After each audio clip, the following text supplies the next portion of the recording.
નમસ્કાર વિદ્યાર્થી મિત્રો, હું ભાવેશ વોરા આ વિડિયો લેક્ચરમાં આપ સૌનું હાર્દિક સ્વાગત કરું છું. બરાબર, આપણે ચેપ્ટર નંબર 7 ધોરણ 12 માં આજના વિડિયોની અંદર આપણે એલસી દોલનો ભણવાના છે. બરાબર છે, એમાં ચોપડીની અંદર ઘણી બધી માહિતી તમને આપેલી છે. બરાબર, પણ એમાં જે મેઇન થિયરી છે એની એ થિયરી આવી છે એલસી પરિપથ માટેનું વિકલ સમીકરણ મેળવો અને એનો ઉકેલ.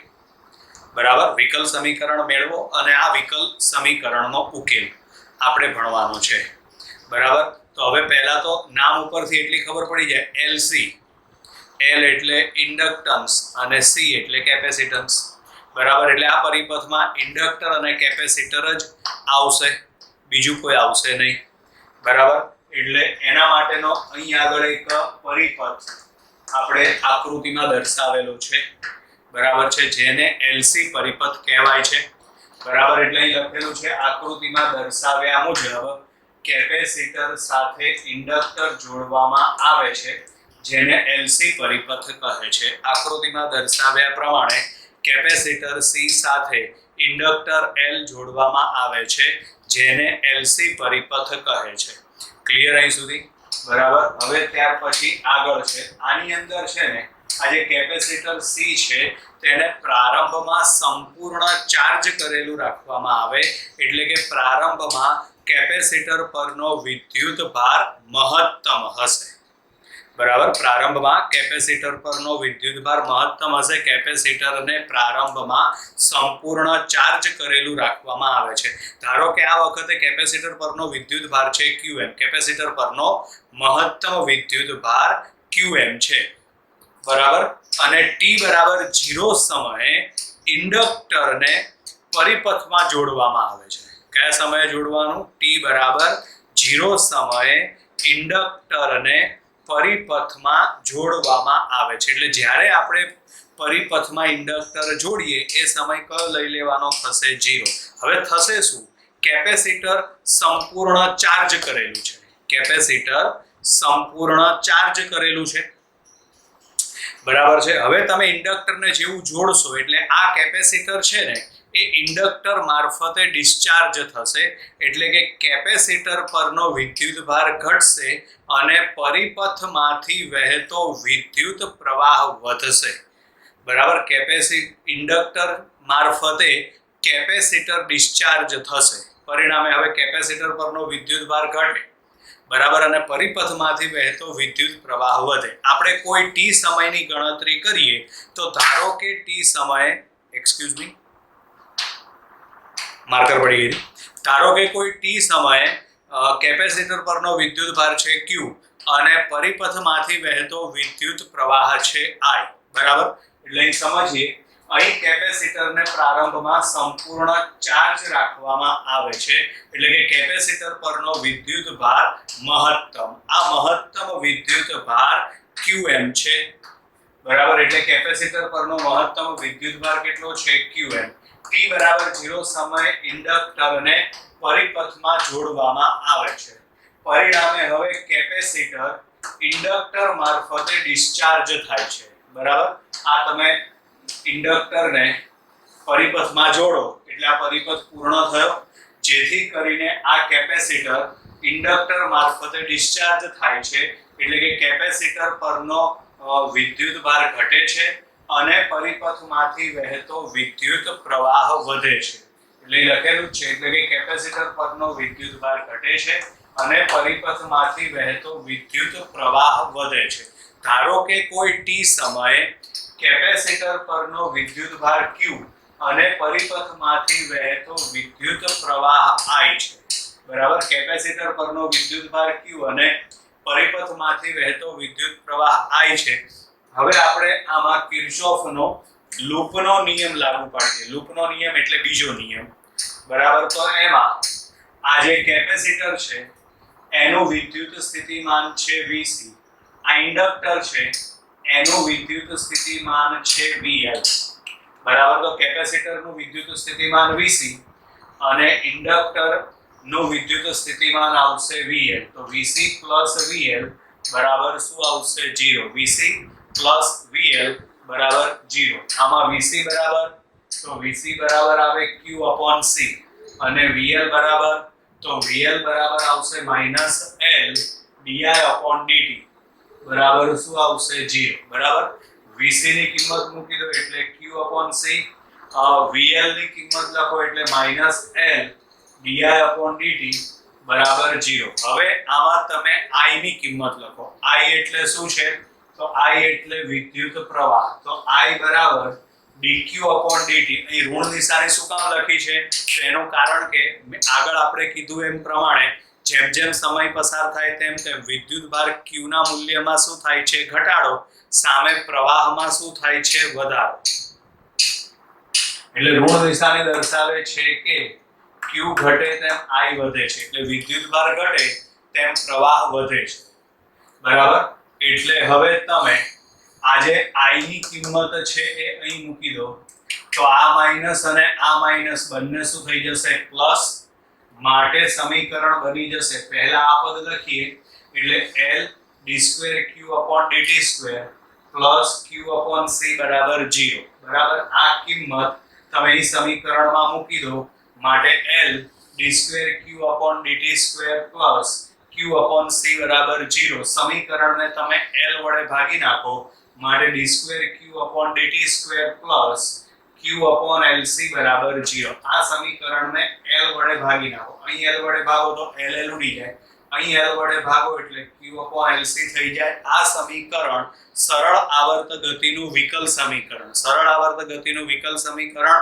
તમે 11મા ધોરણમાં 14મા ચેપ્ટરમાં ભણી ગયા બરાબર જે સરળ આવર્ત ગતિના વિકલ સમીકરણ d2x upon dt2 plus omega 0x omega 0 square into x બરાબર 0 જેવું છે એટલે તમે આ બંને સમીકરણને સરખાવો તો અહીં આગળ જેમ ઓમેગા 0 નો વર્ગ આવે છે તેમ અહીં આગળ છેદમાં શું આવે છે LC બરાબર અહીં ઓમેગા 0 નો વર્ગ આવે છે તેમ અહીં છેદમાં શું આવે છે LC તો જ્યાં ઓમેગા 0 સ્ક્વેર બરાબર 1 upon LC બરાબર હવે બંને બાજુ તમે વર્ગમૂળ લઈ લો તો માટે ઓમેગા 0 બરાબર 1 upon under root LC omega 0 બરાબર 1 upon under root LC બરાબર જે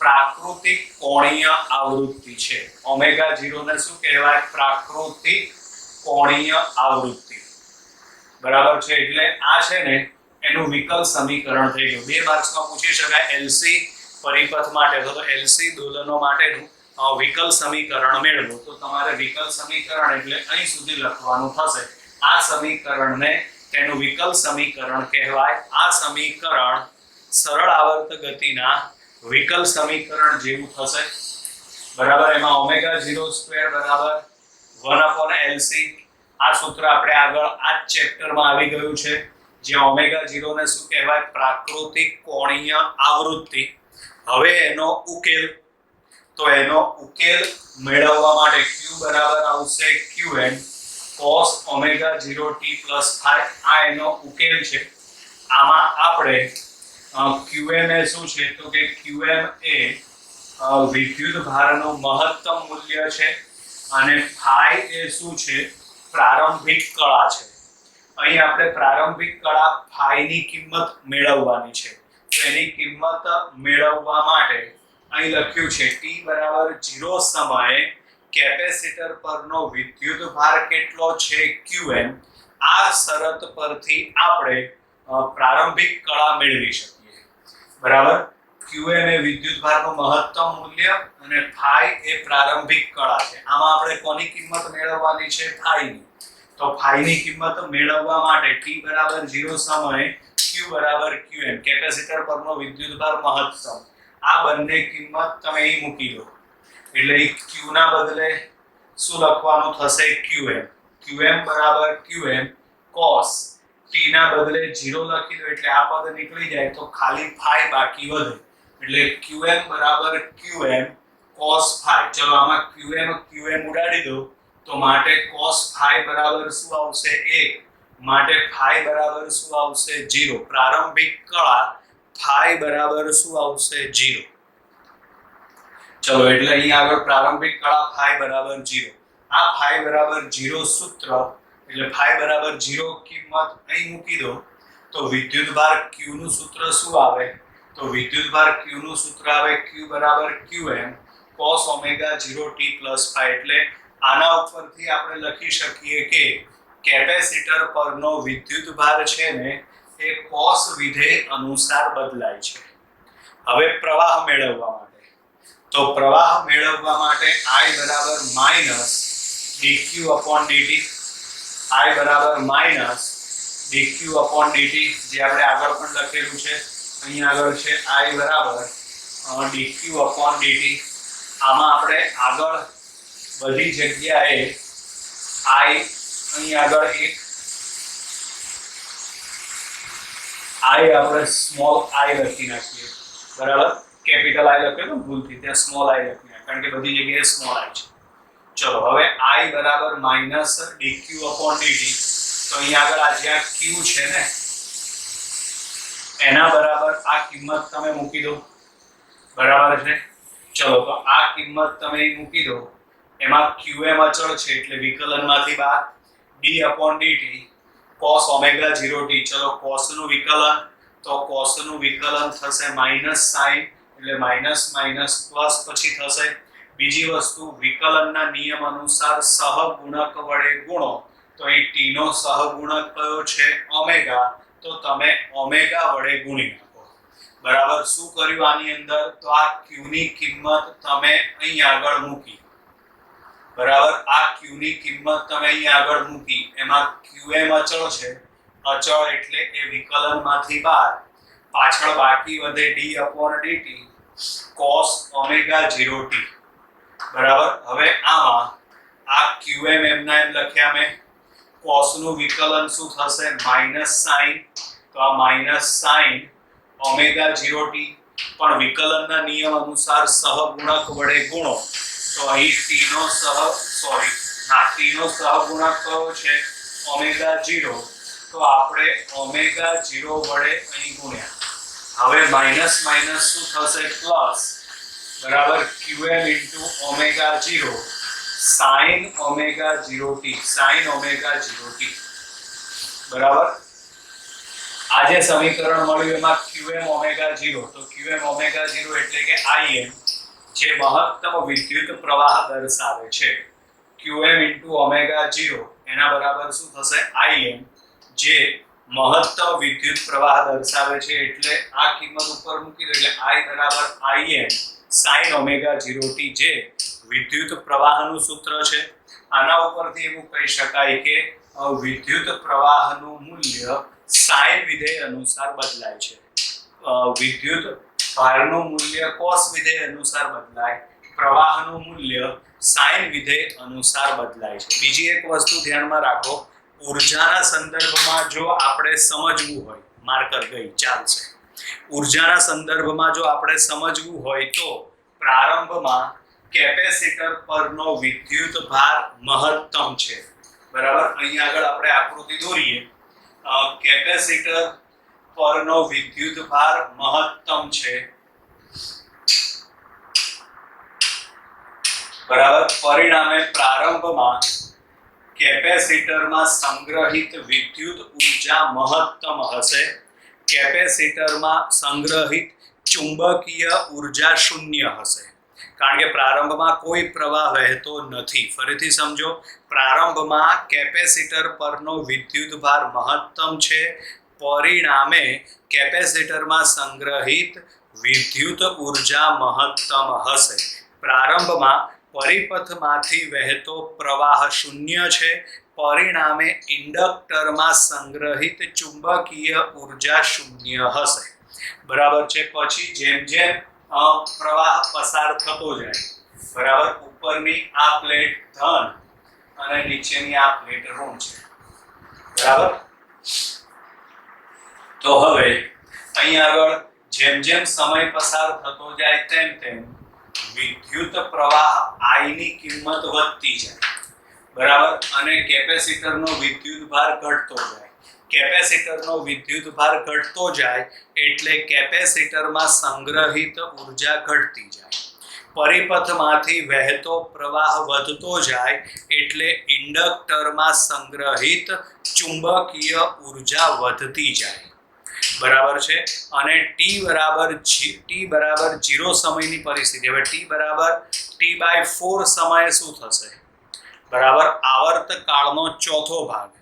તો t બરાબર t/4 સમયે કેપેસિટર પરનો વિદ્યુત ભાર થઈ જશે 0. આ જે પરિસ્થિતિ આપણે પ્રારંભમાં દોરેલી છે, આ I કાઢી નાખો. બરાબર છે. તો આ જે પરિસ્થિતિ આપણે દોરેલી છે એ પ્રારંભની પરિસ્થિતિ છે. આ વખતે કેપેસિટરમાં સંગ્રહિત વિદ્યુત ઉર્જા મહત્તમ છે અને ઇન્ડક્ટરમાં સંગ્રહિત ચુંબકીય ઉર્જા 0 છે. પછી કીધું એમ જેમ જેમ સમય પસાર થતો જાય તેમ તેમ કેપેસિટર પરનો વિદ્યુત ભાર ઘટે એટલે વિદ્યુત ઉર્જા ઘટે અને પ્રવાહ વધતો જાય, પરિણામે ઇન્ડક્ટરમાં સંગ્રહિત ચુંબકીય ઉર્જા વધે. બરાબર છે. પછી t બરાબર t/4 સમયે શું થશે? તો t/4 સમયે કેપેસિટર પરનો વિદ્યુત ભાર 0. પરિણામે તેમાં સંગ્રહિત વિદ્યુત ઉર્જા 0 થશે.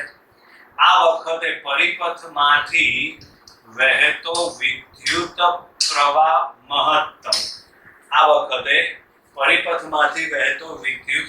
મહત્તમ. એટલે કે ઇન્ડક્ટરમાં સંગ્રહિત ચુંબકીય ઉર્જા મહત્તમ. બરાબર છે. એટલે પછી હવે જેમ જેમ આગળ સમય પસાર થતો જાય તેમ તેમ પાછો કેપેસિટરની પ્લેટ પરનો વિદ્યુત ભાર વધતો જાય અને ઇન્ડક્ટરમાં સંગ્રહિત ચુંબકીય ઉર્જા ઘટતી જાય. એટલે એક ઉર્જા વધે, એક ઉર્જા ઘટે. બરાબર છે. એટલે એ રીતે પરિસ્થિતિ ચાલ્યા કરે. બરાબર છે. અને એક વસ્તુ ધ્યાનમાં રાખવાની, દર t/2 સમયે કેપેસિટરની પ્લેટ પરની જે પોલારિટી છે ને એ ચેન્જ થાય. કેટલા સમયે ચેન્જ થાય? t/2 સમય, આવર્ત કાળનો અડધો ભાગ. બરાબર. એટલે આ જે સમજૂતી છે એ ઉર્જાના સ્વરૂપમાં છે. બરાબર છે. કઈ બે ઉર્જા આવશે? વિદ્યુત ઉર્જા અને ચુંબકીય ઉર્જા. વિદ્યુત ઉર્જાનો સંગ્રહ શેમાં થાય? કેપેસિટરમાં. અને ચુંબકીય ઉર્જાનો સંગ્રહ શેમાં થશે? ઇન્ડક્ટરમાં. બરાબર છે. એક વધે તો એક ઘટે. બરાબર, વધારો ઘટાડો થયા કરે અને એ રીતે વિદ્યુત ભાર દોલન કરે. આ સમજૂતી માટે છે, તમને સમજાવેલી છે. ચોપડીમાં પણ એની થોડી અમથી સમજૂતી આપેલી છે. બરાબર છે. એની અંદર થોડું કમ્પેરિઝન પણ આપેલું છે ચોપડીની અંદર. એ પણ તમારે MCQ માટે તૈયાર કરવાનું રહેશે. બરાબર. એ વસ્તુ તમે ભણી ગયા છો, પણ એની જે કમ્પેરિઝન છે ને એ તમારે તૈયાર કરવી પડે. MCQમાં ક્યાંક પૂછી શકાય. બરાબર છે. તો અહીં આગળ આપણે આ LC દોલનોની થિયરી પૂરી થઈ. મોસ્ટ IMP થિયરી છે એટલે ધ્યાનથી તૈયાર કરજો. અત્યારના માટે બાય બાય.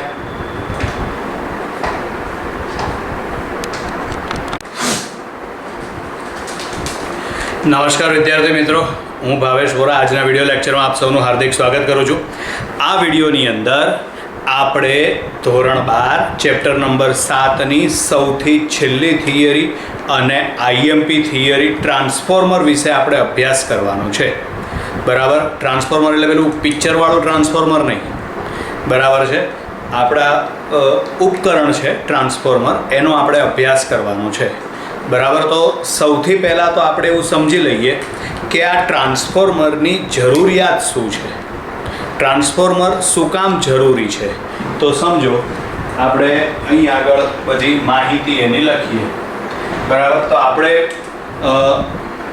ઘરે જે પાવર એટલે જે ઇલેક્ટ્રિસિટી આવે, બરાબર, એ ક્યાંથી આવતી હશે વિચારો? તો એ આવતી હશે જે તે પાવર સ્ટેશનમાંથી.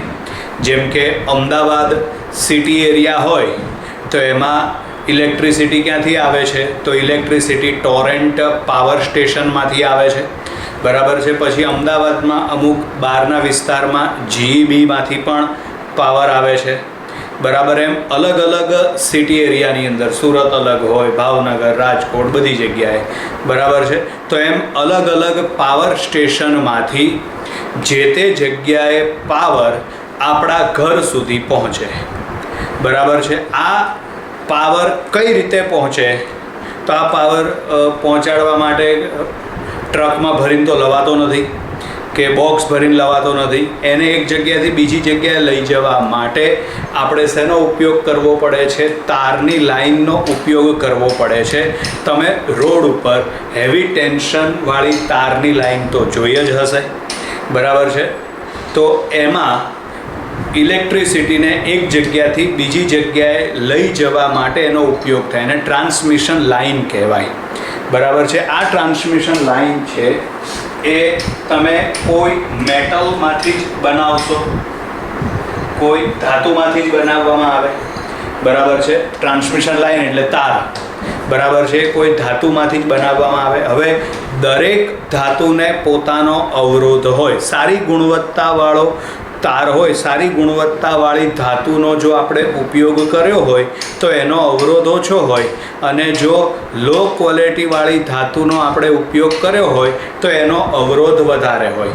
પણ દરેક મેટલને, દરેક ધાતુને પોતાનો અવરોધ હોય. મિશ્ર ધાતુ હોય તો એને પણ પોતાનો અવરોધ હોય. લાક્ષણિકતા પ્રમાણે અવરોધ અલગ અલગ હોઈ શકે છે, બરાબર છે. એટલે આપણા ઘરે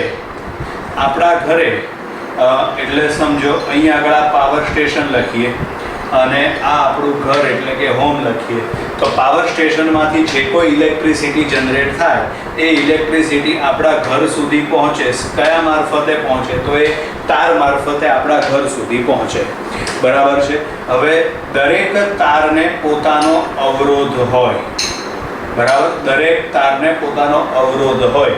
પરિણામે આ તારમાં I²R અનુસાર ઉષ્મા ઉર્જાનો વ્યય થાય. બીજી રીતે કહીએ ને તો પાવરનો વ્યય થાય. I²R અનુસાર પાવરનો વ્યય થશે, બરાબર. કયા સ્વરૂપે થશે? તો કે ઉષ્મા ઉર્જા સ્વરૂપે પાવરનો વ્યય થશે, બરાબર. પરિણામે જો ટ્રાન્સમિશન લાઈન જેમ લાંબી હોય, બરાબર છે, તેમ પાવરનો વ્યય વધારે થશે, બરાબર છે.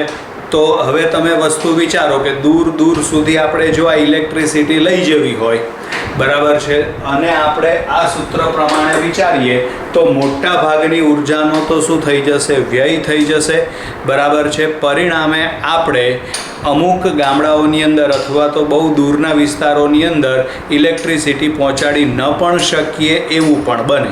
એનું કારણ કે જો આ સૂત્ર પ્રમાણે આપણે વિચારીએ તો મોટા ભાગના પાવરનો શું થઈ જશે? વ્યય. એટલે ઇલેક્ટ્રિસિટીનો એક્સપેન્સ જ એટલો બધો વધી જાય કે એના કરતાં ના પહોંચાડવું સારું એમ, બરાબર છે. તો હવે શું કરવાનું? આ પાવર વ્યય ઘટાડવો હોય તો શું કરવાનું? તો આપણી પાસે બે રસ્તા છે, બરાબર. એમાં એક રસ્તો એવો છે કે તમે પ્રવાહ ઘટાડો, એક રસ્તો એવો છે કે તમે પ્રવાહ ઘટાડો, અને બીજો રસ્તો એવો છે કે એમાં તમે અવરોધ ઘટાડો, બરાબર. અવરોધ ઘટાડો, બરાબર. પ્રવાહ ઘટે તો પાવર વ્યય ઘટશે આમાં, આ સૂત્ર પ્રમાણે, અને અવરોધ ઘટે તો પણ પાવર વ્યય ઘટે. પણ મેં હમણાં આગળ કીધું એ પ્રમાણે જે તે ધાતુને અથવા તો જે તે મિશ્ર ધાતુને પોતાની લાક્ષણિકતા પ્રમાણે પોતાનો અવરોધ હશે, એમાં આપણે કોઈ ફેરફાર કરી શકતા નથી. એટલે એનો મતલબ કે અવરોધમાં ઘટાડો શક્ય નથી. તો તમારે કોઈ બીજી મેટલ જ નો ઉપયોગ કરવાનો થાય, કોઈ મિશ્ર ધાતુનો ઉપયોગ કરવાનો થાય. પણ તમે જે મિશ્ર ધાતુ, જે મેટલ જે વાપરો તે એને પોતાનો અવરોધ હોય જેમાં આપણે કોઈ ફેરફાર ના કરી શકીએ. તો આપણી પાસે હવે એક જ રસ્તો બાકી વધે છે, પ્રવાહમાં ઘટાડો કરો. શેમાં ઘટાડો કરવાનો? આપણે વિદ્યુત પ્રવાહમાં ઘટાડો કરવાનો, બરાબર. પણ જો વિદ્યુત પ્રવાહમાં ઘટાડો કરો ને તો પાવર સ્ટેશનમાં ઉત્પન્ન થતો પાવર કેટલો આવે? તો પાવર સ્ટેશનમાં ઉત્પન્ન થતો પાવર આવશે VI, બરાબર. હવે જો આપણે પ્રવાહમાં ઘટાડો કરીએ તો ઉત્પન્ન થતા પાવરમાં પણ શું થઈ જાય? ઘટાડો. પરિણામે આપણે એક એવું ઉપકરણ બનાવવું પડે કે જે પાવરને કેવો રાખે? અચળ. એટલે સમજો, પ્રવાહના મૂલ્યમાં શું કરવાનો? તો પ્રવાહના મૂલ્યમાં ઘટાડો કરવાનો, સાથે સાથે વોલ્ટેજના મૂલ્યમાં વધારો કરવાનો. બરાબર. આ વધારો ઘટાડો એવી રીતે થાય કે જેથી ઉત્પન્ન થતો પાવર કેવો જળવાઈ રહે? અચળ.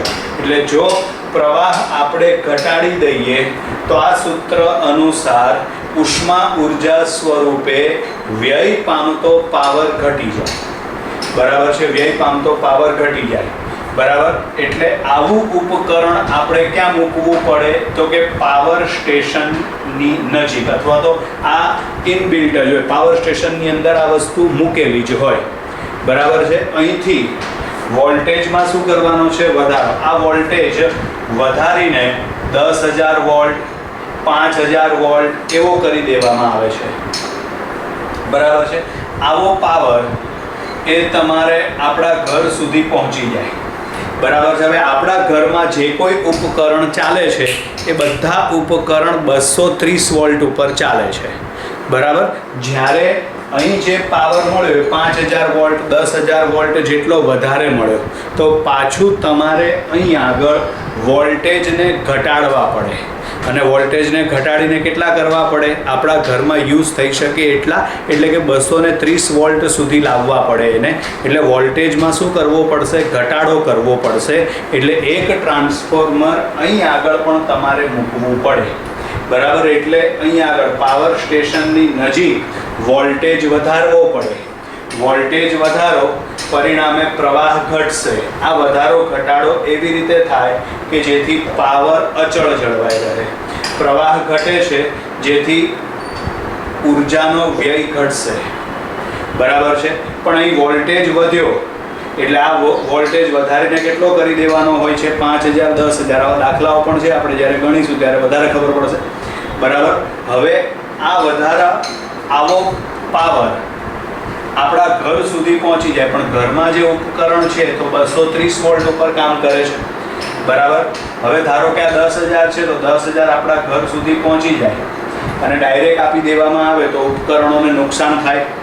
બરાબર છે? પરિણામે તેને 10,000 થી ઘટાડીને કેટલું લઈ જવું પડે? 230 વોલ્ટ ઉપર લઈ જવું પડે. બરાબર. એટલે ત્યાં તમારે વોલ્ટેજ ઘટાડવો પણ પડે. એટલે કે આમ વોલ્ટેજ વધારવા અને વોલ્ટેજ ઘટાડવા માટે ટ્રાન્સફોર્મર નામના સાધનનો ઉપયોગ થાય છે. બરાબર. વોલ્ટેજ વધારવા અને વોલ્ટેજ ઘટાડવા. વોલ્ટેજ વધારવા માટે અહીં આગળ પાવર સ્ટેશનની નજીક ટ્રાન્સફોર્મર મૂકવાનું, અને વોલ્ટેજ ઘટાડવા માટે આપણે ઘરની નજીક ટ્રાન્સફોર્મર મૂકવાનું. એટલે આના ઉપરથી છે ને ટ્રાન્સફોર્મરના બે પ્રકાર પાડેલા છે: સ્ટેપ અપ ટ્રાન્સફોર્મર અને step down transformer. Step up એટલે વોલ્ટેજ વધારે, સ્ટેપ ડાઉન એટલે વોલ્ટેજ ઘટાડે. બરાબર છે? આ ઉપરાંત બીજું એક બહુ સાદું ઉપકરણ જે તમે લગભગ બધાએ જોયેલું હશે. બરાબર. આ ટ્રાન્સફોર્મરે જોયેલું જ હોય. બરાબર. મોટી સોસાયટીઓની અંદર એક સાઈડ મોટું ટ્રાન્સફોર્મર મૂકેલું હોય છે, મોટી સોસાયટીઓની અંદર. બરાબર છે? અને નાનું ટ્રાન્સફોર્મર જોવું હોય તો આપણા મોબાઈલના ચાર્જિંગમાં હોય, ચાર્જરમાં ટ્રાન્સફોર્મર મૂકેલું હોય. એનું કારણ સમજો કે આપણે જે વોલ્ટેજ ઘરમાં આવે એ કેટલા હોય છે? 230 વોલ્ટ હોય છે. બરાબર. જ્યારે મોબાઈલને ચાર્જ કરવા માટે 5 વોલ્ટ, 7 વોલ્ટ, 10 વોલ્ટની જરૂર પડે, તો 230માંથી એને ઘટાડીને કેટલા કરવા પડે? 5, 7, 10 વોલ્ટ જેટલી જરૂરિયાત હોય એટલા કરવા પડે. એટલે એમાં પણ એક નાનું ટ્રાન્સફોર્મર ફિટ કરેલું હોય છે. બરાબર છે? એટલે આ યાદ રાખવાનું, વોલ્ટેજ વધારવા અને વોલ્ટેજ ઘટાડવા માટે ટ્રાન્સફોર્મરનો ઉપયોગ કરવામાં આવે છે.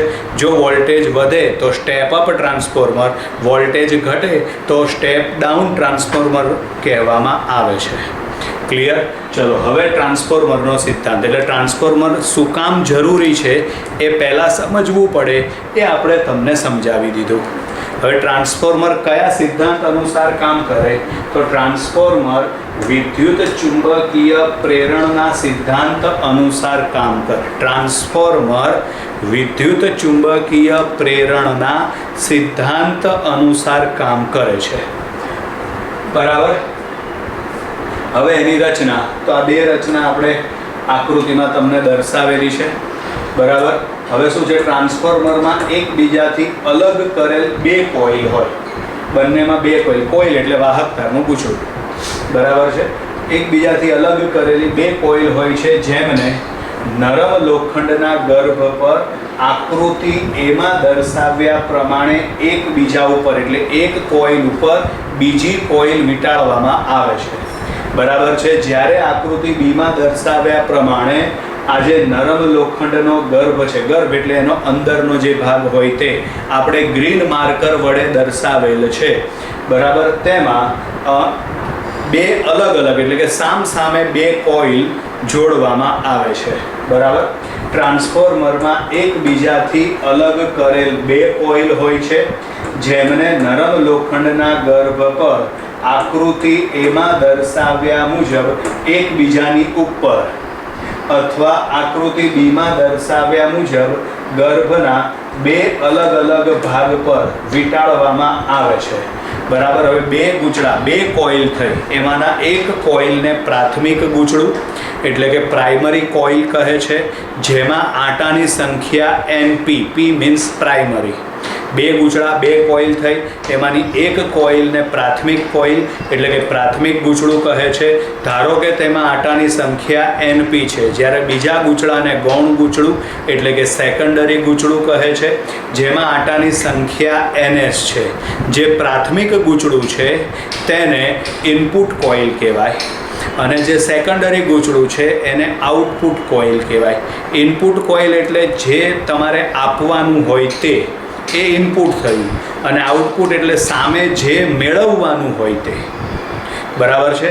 એટલે એ લખેલું છે, જુઓ, તેમાંના એક ગૂંચળાને પ્રાથમિક ગૂંચળું એટલે કે પ્રાઇમરી કોઇલ કહે છે, તેમાં આટાની સંખ્યા NP છે. જ્યારે બીજા ગૂંચળાને ગૌણ ગૂંચળું એટલે કે સેકન્ડરી કોઇલ કહે છે, તેમાં આટાની સંખ્યા NS છે. બરાબર. પ્રાથમિક ગૂંચળાને ઇનપુટ કોઇલ અને ગૌણ ગૂંચળાને આઉટપુટ કોઇલ કહે છે. બરાબર. પ્રાથમિક ગૂંચળાને ઇનપુટ કોઇલ અને ગૌણ ગૂંચળાને આઉટપુટ કોઇલ કહે છે. પ્રાથમિક ગૂંચળા સાથે AC પ્રાપ્તિ સ્થાન જોડવામાં આવે છે. અહીં P એટલે પ્રાઇમરી કોઇલ, પ્રાથમિક ગૂંચળું, S એટલે સેકન્ડરી કોઇલ, ગૌણ ગૂંચળું. અહીં પ્રાઇમરી કોઇલ સાથે AC પ્રાપ્તિ સ્થાન જોડવામાં આવે છે. પરિણામે ગૌણ ગૂંચળામાં EMF પ્રેરિત થાય છે, અન્યોન્ય પ્રેરણની ઘટના. કારણ કે તમે AC પ્રાપ્તિ સ્થાન જોડો છો એટલે કે વોલ્ટેજ અને પ્રવાહ બંને આવર્તનીય રીતે બદલાતા જશે અને વોલ્ટેજ અને પ્રવાહ, જો પ્રવાહ બદલાતો હોય એટલે બીજા ગૂંચળાનું શું થશે? પ્રેરણ, અન્યોન્ય પ્રેરણ. એ જ એનો સિદ્ધાંત છે. બરાબર છે. ચલો, એટલે અહીંયા આગળ આવશે, પ્રાથમિક ગૂંચળા સાથે AC પ્રાપ્તિ સ્થાન જોડવામાં આવે છે, જેના લીધે ગૌણ ગૂંચળામાં EMF પ્રેરિત થાય છે. કેટલું EMF પ્રેરિત થશે એનો આધાર આટાની સંખ્યા ઉપર રહેલો છે. બરાબર. આ EMFનો આધાર ગૌણ ગૂંચળામાં આટાની સંખ્યા ઉપર છે. બરાબર. હવે સમજો, જ્યારે પ્રાથમિક વોલ્ટેજ VP લાગુ પાડવામાં આવે ત્યારે અહીંયાથી ધારો કે આપણે પ્રાથમિક કોઇલ કેટલા લાગુ પાડીએ છીએ? VP લાગુ પાડવામાં આવે ત્યારે NS આટા ધરાવતા ગૌણ ગૂંચળામાં પ્રેરિત થતું EMF. આ EMFનું સૂત્ર આગળના ચેપ્ટરમાં આપણે ભણી ગયા છીએ, અન્યોન્ય પ્રેરણ અને આત્મ પ્રેરણની થિયરીઓમાં. ES એટલે સેકન્ડરી એટલે કે ગૌણ ગૂંચળામાં પ્રેરિત થતું EMF બરાબર -NS d∅dt સમીકરણ નંબર 1. એવી જ રીતે પ્રાથમિક કોઇલમાં ઉદ્ભવતું EMF, પ્રાથમિક કોઇલ જે છે બરાબર એનું આત્મ પ્રેરણ થશે. પ્રાથમિક કોઇલ છે એ સેકન્ડરી કોઇલનું શું કરે? તો સેકન્ડરી કોઇલનું અન્યોન્ય પ્રેરણ. જ્યારે પ્રાથમિક કોઇલ પોતાનું જ શું કરશે? તો પોતાનું જ આત્મ પ્રેરણ કરશે. બરાબર. એટલે અહીં આગળ જ્યારે પ્રાથમિક વોલ્ટેજ વીપી લાગુ પાડવામાં આવે ત્યારે NS આંટા ધરાવતા ગૌણ ગૂંચળામાં પ્રેરિત થતું EMF ES બરાબર -NS dφ/dt સમીકરણ નંબર 1. ગૌણ ગૂંચળામાં ઉદ્ભવતું EMF એટલે ગૌણ ગૂંચળામાં પ્રાથમિક ગૂંચળાનું શું થશે? આત્મપ્રેરણ. જ્યારે ગૌણ ગૂંચળાનું શું થશે? અન્યોન્ય પ્રેરણ. આત્મપ્રેરણમાં જે EMF ઉદ્ભવે એને બેક EMF પણ કહેવાય. પરિણામે EP બરાબર -NP dφ/dt. અહીં આગળ આદર્શ પરિસ્થિતિ માટે આપણે વિચારીએ તો પ્રાથમિક ગૂંચળામાં પ્રેરિત થતું EMF EP એ લાગુ પાડેલા વોલ્ટેજ VP જેટલું હોય છે. બરાબર છે. પ્રાથમિક ગૂંચળામાં ઉદ્ભવતું EMF EP એ પ્રાથમિક અથવા તો પ્રાઇમરી કોઇલ સાથે લાગુ પાડેલ વોલ્ટેજ VP જેટલું હોય છે. ઉદ્ભવતું EMF EP પ્રાથમિક વોલ્ટેજ VP જેટલું એટલે EP બરાબર VP. એવી જ રીતે ગૌણ ગૂંચળામાં પ્રેરિત થતું EMF ગૌણ ગૂંચળામાં પ્રેરિત થતું EMF એ ગૌણ ગૂંચળાના બે છેડા વચ્ચે મળતા વોલ્ટેજ જેટલું હોય છે. બરાબર છે. ગૌણ ગૂંચળામાં પ્રેરિત થતું EMF ગૌણ ગૂંચળામાં પ્રેરિત થતું EMF એ ગૌણ ગૂંચળાના બે છેડા વચ્ચેના વોલ્ટેજ જેટલું હોય છે. બરાબર. એટલે ES બરાબર શું આવે? તો ES બરાબર આવશે VS. બરાબર. ચલો એટલે અહીં આગળ ES ના બદલે VS અને EP ના બદલે આપણે શું મૂકી દઈએ? VP. બરાબર. હવે આમાં આ VS અને આ VP બરાબર સમીકરણ 3 અને 4 બંનેનો ગુણોત્તર લઈ લો. ગુણોત્તર લો એટલે આ સરખું છે ઉડી જાય. બરાબર. VS/VP બરાબર આવશે NS/NP. આને R કહેવાય. R એટલે શું થશે? ટ્રાન્સફોર્મેશન ગુણોત્તર. બરાબર. R એટલે શું થશે? ટ્રાન્સફોર્મેશન ગુણોત્તર. ચોપડીમાં લગભગ મારા ખ્યાલથી નથી આપ્યું, તમારે યાદ રાખવાનું. NS/NP બરાબર VS/VP. એને શું કહેવાય? સ્મોલ r એટલે કે ટ્રાન્સફોર્મેશન ગુણોત્તર. બરાબર. આદર્શ ટ્રાન્સફોર્મર માટે આદર્શ ટ્રાન્સફોર્મર એટલે જેની કાર્યક્ષમતા 100% હોય. બીજી રીતે કહીએ તો જે ટ્રાન્સફોર્મરમાં પાવરનો વ્યય ન થતો હોય આવું ટ્રાન્સફોર્મર શક્ય નથી. પરિણામે જ તેને આદર્શ ટ્રાન્સફોર્મર કહેવાય છે. આદર્શ ટ્રાન્સફોર્મર માટે ઇનપુટ પાવર બરાબર આઉટપુટ પાવર આવે. બરાબર. તો ઇનપુટ પાવર એટલે IPVP બરાબર ISVS. બરાબર. હવે જુઓ IPM આ IS છે એને છેદમાં લઈ જાઓ એટલે IP/IS. આ VP છે એને સામે લઈ જાઓ એટલે VS/VP. પણ VS/VP ના બદલે શું લખાય? NS/NP. એટલે આપણને આ એક સમીકરણ મળી ગયું. VS/VP NS/NP બરાબર આવે IP/IS. બરાબર. હવે આગળ ટ્રાન્સફોર્મરના પ્રકાર વિશે તો તમને સમજાવી દીધું. સ્ટેપ અપ અને સ્ટેપ ડાઉન. આ ટ્રાન્સફોર્મરમાં પ્રાથમિક ગૂંચળા કરતાં ગૌણ ગૂંચળામાં આંટાની સંખ્યા વધુ હોય. સ્ટેપ અપ એટલે વોલ્ટેજ વધારે. વોલ્ટેજ વધારે એટલે એમાં ગૌણ ગૂંચળામાં આંટાની સંખ્યા વધારે હોય. એટલે NS > NP. પરિણામે VS > VP. એટલે વોલ્ટેજ વધે. વોલ્ટેજ વધે તો સામે પ્રવાહ ઘટે. અહીંયા સમજાવ્યું. બીજું છે સ્ટેપ ડાઉન. સ્ટેપ ડાઉનમાં આના કરતાં ઊંધું લખવાનું. આ ટ્રાન્સફોર્મરમાં NP > NS. બરાબર. પ્રાઇમરીમાં આંટાની સંખ્યા વધારે, સેકન્ડરીમાં આંટાની સંખ્યા ઓછી. ત્યારે VP > VS એટલે કે આમાં વોલ્ટેજ ઘટે જેથી પ્રવાહ વધે. બરાબર. અને છેલ્લે છે ટ્રાન્સફોર્મરમાં ઉર્જાનો વ્યય. તો 4 પ્રકારે ટ્રાન્સફોર્મરમાં ઉર્જાનો વ્યય થાય છે. બરાબર. એમાં એક છે ફ્લક્સ લીકેજ. બરાબર. કઈ રીતે? તો આગળ આમાં સમજાવ્યું એ પ્રમાણે આપણે એસી પ્રાપ્તિ સ્થાન કોની સાથે જોડીશું? તો કે પ્રાઇમરી કોઇલ સાથે. પરિણામે પ્રાથમિક ગૂંચળા વડે ચુંબકીય ફ્લક્સ ઉત્પન્ન થશે. બરાબર. એ ગૌણ ગૂંચળા સાથે સંકળાશે, પણ ઉત્પન્ન થતું બધું ચુંબકીય ફ્લક્સ ગૌણ ગૂંચળા સાથે સંકળાશે નહીં, જેને શું કહેવાશે? ફ્લક્સ લીકેજ, જેના કારણે ઉર્જાનો વ્યય થશે. પછી બીજું છે વાઇન્ડિંગનો અવરોધ. દરેક તારને પોતાનો અવરોધ હોય છે, બરાબર છે. પરિણામે એમાં ઉર્જાનો વ્યય થાય છે, એટલે વાઇન્ડિંગનો અવરોધ, બરાબર. તો એમાં ઉર્જાનો વ્યય થાય.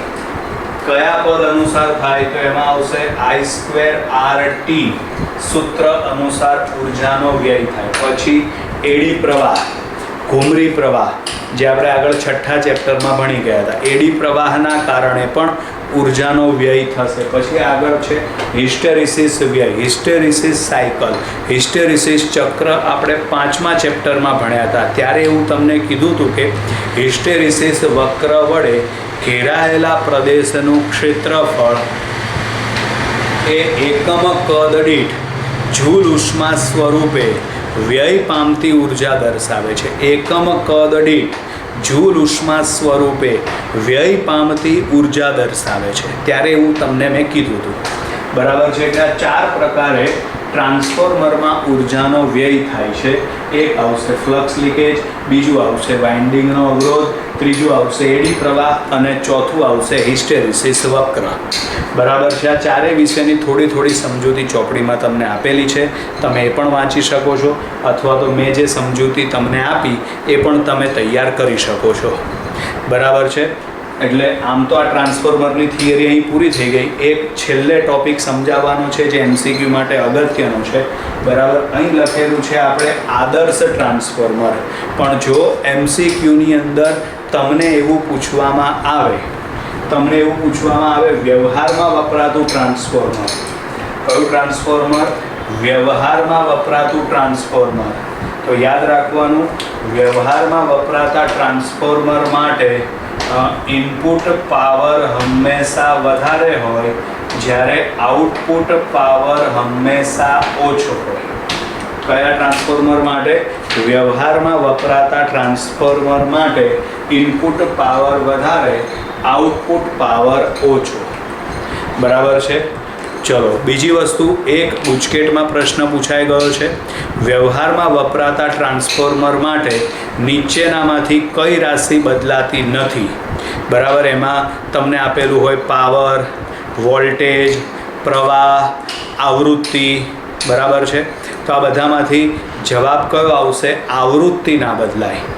એટલે માનો કે અહીં આપણે જે AC વોલ્ટેજ લાગુ પાડીએ એની આવૃત્તિ 50 વોલ્ટ હોય, તો અહીં આપણને જે વોલ્ટેજ મળે એની આવૃત્તિ પણ 50 વોલ્ટ જ હોય. બાકી વ્યવહારમાં વપરાતા ટ્રાન્સફોર્મર માટે પ્રવાહ તો બદલાતો જ હોય, વોલ્ટેજ બદલાતો હોય, પાવર બદલાય, કારણ કે input power greater than output power, બરાબર. ન બદલાતી ભૌતિક રાશિ કઈ આવે? તો ન બદલાતી ભૌતિક રાશિ આવશે આવૃત્તિ. આ તમારે યાદ રાખવાનું છે. ક્લિયર વિદ્યાર્થી મિત્રો? તો અહીં આગળ આપણે આ ટ્રાન્સફોર્મરની થિયરી પૂરી કરીએ છીએ. એટલે ચેપ્ટર નંબર 7ની અહીં બધી જ થિયરી પૂરી થઈ છે, બરાબર. હવે આ ચેપ્ટરના દાખલાઓ બાકી છે, જે નેક્સ્ટ વિડીયોની અંદર આવશે. અત્યારના માટે બાય બાય.